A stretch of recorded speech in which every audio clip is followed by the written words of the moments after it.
Hello guys, in this video I am going to show you how to find ideas on the Room Planner application. But first I just want to mention, don't forget to subscribe to my channel because at 10,000 subscribers I am going to show you my whole YouTube revenue statistics and growth strategy, how to make money online. So let's jump into it. First of all, open the application on your phone.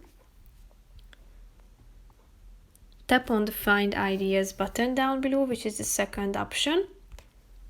Here you should select from these categories at the top or from the top of the screen, such as recent designs, master bedroom, modern kitchen, white kitchen, small kitchen, teen bedroom, girls bedroom, modern living room, and many other options, as you can see.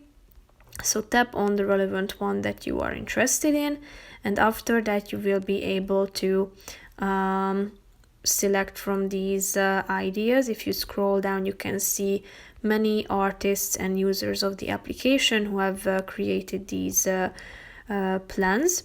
And if you want to, you can also filter and narrow down your search by selecting the room type, selecting the size of it. Here you can see that there's a small, medium and large option as well, or you can indicate it in the scale. Select the room length, room width, and select the units of measurement as well. You can filter your style, such as more modern, in between, or more classic, and tap on the color as well if you have any preferences. And then you will be able to browse among the searches that suit your preferences. So that's pretty much it for this video, guys. I hope you found it helpful. If you did, consider subscribing and see you in the next video. Bye bye.